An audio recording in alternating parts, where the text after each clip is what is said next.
Naam, mtazamaji, hatimaye Samia Suluhu awajibu bunge la Ulaya na Umoja wa Ulaya baada ya bunge hilo kuweza kuzuia fedha ama pesa za mkopo za maendeleo kuingia Tanzania na kupeanwa kwa serikali ya Samia Suluhu. Bonyeza alama like kisha bonyeza neno subscribe na alama ya kengele chini ya video hii kabla ni kutaarifu ripoti hizi kwa kina na kwa undani zaidi. Kupitia waziri wa mambo ya nje, Waziri Kombo, serikali ya Samia Suluhu kwa niaba ya Samia Suluhu imeweza kujibu Umoja wa Ulaya baada ya kuweza kuzuia fedha kuingia Tanzania, fedha za mikopo kwa madai ya ukandamizaji unaoendelea Tanzania kwa vyama vya upinzani, mauaji pamoja na utekaji na kutumia nguvu katika maandamano. Mazingira ya kisiasa na kidiplomasia ya Tanzania yameingia katika hatua mpya baada ya bunge la Umoja wa Ulaya mapema jana kupitisha azimio la kupendekeza kusitishwa mara moja kwa ufadhili wa fedha za maendeleo nchini Tanzania, likitaja wasiwasi wa kile kinachoeleza kuwa ni kuzorota kwa mazingira ya kisiasa na ukiukwaji mkubwa wa haki za binadamu baada ya uchaguzi mkuu wa Oktoba mwaka 2025. Azimio hilo la kuzuia fedha hizo nyingi mabilioni ya pesa kuingia kwa serikali ya Samia Suluhu ni moja ya misimamo mikali iliyochukuliwa na Umoja wa Ulaya EU dhidi ya Tanzania na serikali ya Samia Suluhu katika zaidi ya miongo miwili ya ushirikiano. Kwa zaidi ya miaka 20 Tanzania na EU zimefurahia uhusiano wa karibu, huku fedha zikitumwa kila mwaka nchini Tanzania kwa usaidizi wa maendeleo, mikopo yenye masharti nafuu, programu za mageuzi ya kijamii na kiuchumi na ubia wa kibiashara wa mabilioni ya pesa. Kulingana na mipango ya awali ya kifedha, EU ilikuwa imejitolea zaidi ya euro milioni 150, zaidi ya takriban bilioni 400 za Tanzania kusaidia miradi ya maendeleo ya Tanzania mwaka 2026.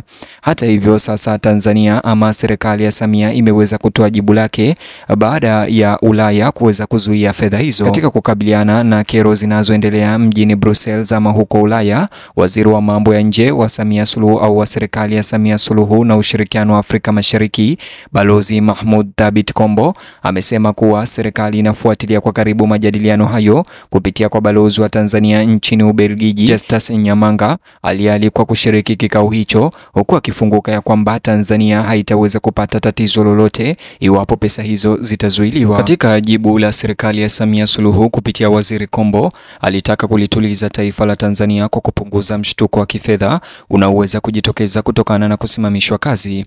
Aliwaambia wananchi kuwa Tanzania haitakabiliwa na anguko lolote la uchumi kwa sababu inajiendesha kwa bajeti yake ya taifa yenye vyanzo mbalimbali vya mapato.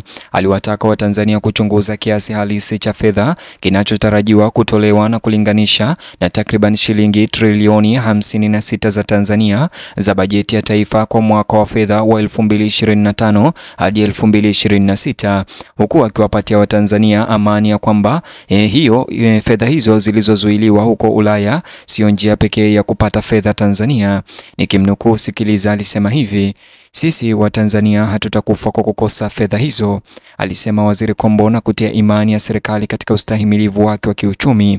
Lakini zaidi ya majibu ya mawaziri, macho yote yalielekezwa kwa Rais Samia Suluhu Hassan, ambaye msimamo wake ungefafanua mwelekeo wa uhusiano wa nchi hiyo na Ulaya ama EU kwenda mbele. Katika hotuba yake ya kwanza tangu azimio hilo, Rais Samia Suluhu Hassan alitoa sauti thabiti lakini yenye kipimo, akisema serikali yake inaendelea kujitolea kutetea uhuru wa Tanzania, huku pia ikiendelea na mazungumzo na washirika wa kimataifa. Alisisitiza kuwa Tanzania haitatishika kuchukua misimamo ya nje ambayo inakinzana na maslahi ya taifa. Hili ndilo jibu ambalo limetoka kwa serikali ya Samia Suluhu leo. Rais Samia Suluhu alisema zaidi kwamba utawala wake utashirikisha Umoja wa Ulaya kupitia njia za kidiplomasia ili kuelewa msingi kamili wa wasiwasi uliotolewa. Alisisitiza kuwa hali ya kisiasa na usalama ya Tanzania bado ni shwari na kuonya dhidi ya kile alichokitaja kama tafsiri potofu za nje za mambo ya ndani. Hata hivyo, Waziri Kombo pia amesema ya kwamba fedha hizo zilizozuiliwa sio njia pekee ya Tanzania kupata pesa. Maoni yake Samia Suluhu pamoja na maoni ya Waziri Kombo yalionekana kulenga kutuliza wasiwasi wa nyumbani, huku akiashiria kujiandaa kwa mzozo wa kidiplomasia ikibidi.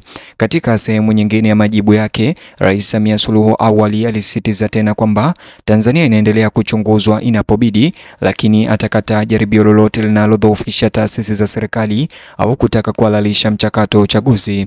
Alidai kuwa demokrasia ya Tanzania bado inabadilika na inapaswa kuungwa mkono badala ya kuidhinishwa. Ujumbe huu uliungwa mkono na washirika wa serikali ambao wanasema EU inapaswa kutanguliza ushirikiano badala ya hatua za kuadhibu.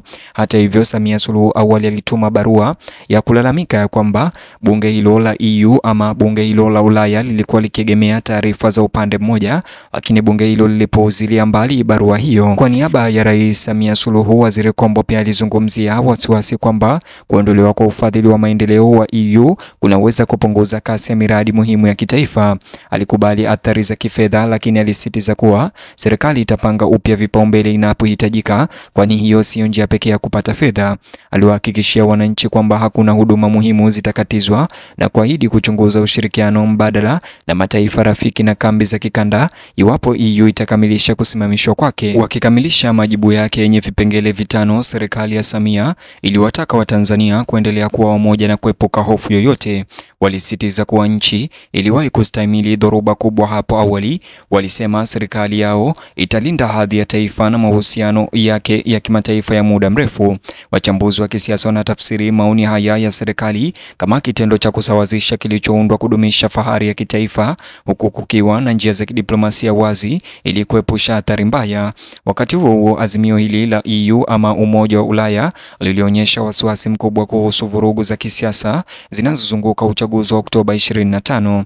Hata hivyo, ilionyesha kushtushwa na vifo vilivyoripotiwa kabla, wakati na baada ya uchaguzi, ikitaja ukiukwaji mkubwa wa haki za binadamu, ikiwa ni pamoja na utekaji nyara, mauaji ya wakosoaji wa serikali na vikwazo vilivyowekwa kwa waandishi wa habari na vyombo vya habari. EU ama Umoja wa Ulaya ilitangaza kwamba maendeleo haya yalidhoofisha uaminifu wa mchakato wa uchaguzi. Azimio hilo la EU lilisema zaidi kwamba uchaguzi mkuu wa Oktoba 29 haukuwa wa kidemokrasia kutokana na kutokuwepo kwa uwanja sawa, likielekeza kwa kile lilichoeleza kuwa ukosefu wa ushindani wa kweli. Pia ilizungumzia suala la kuwekwa kizuizini kwa mwenyekiti wa Chadema Taifa Tundu Lissu anayekabiliwa na tuhuma za uhaini mahakamani, akitaka achiwe huru pamoja na wafungwa wote wa kisiasa na kutaka uchunguzi huru ufanyike kuhusu matukio ya utekaji, mauaji na upotevu wa watu. Na baada ya hayo yote kutekelezwa, ndipo Umoja wa Ulaya utakubali kuleta fedha hizo za mkopo nchini Tanzania. Wanauchumi wanaonya kuwa mvutano wa muda mrefu wa kidiplomasia unaweza kuathiri mipango ya maendeleo inayotegemea ushirikiano wa wafadhili, hasa katika sekta za maendeleo vijijini, nishati, afya na elimu. Wanatahadharisha kuwa ingawa Tanzania inaweza kustahimili mshtuko wa kifedha wa haraka, kutengwa kwa muda mrefu kutoka kwa washirika wakuu wa maendeleo kunaweza kudhoofisha ukuaji wa kupunguza imani ya wawekezaji katika wakati ambapo uchumi bado inaimarika kutokana na misukosuko ya zama za janga. Huku mjadala ukizidi kupamba moto, wachambuzi wanasema Tanzania sasa inakabiliwa na njia panda. Uchaguzi kati ya makabiliano na ushirikishwaji wa kujenga utaamua sio tu hatima ya usaidizi wa maendeleo uliositishwa wa EU, bali pia hadhi pana ya Tanzania kimataifa.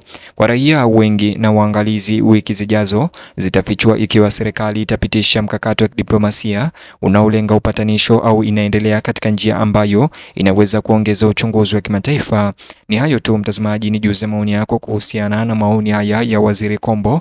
Vile like video hii kisha subscribe, alafu bonyeza box hicho kwenye screen yako kwa taarifa zaidi.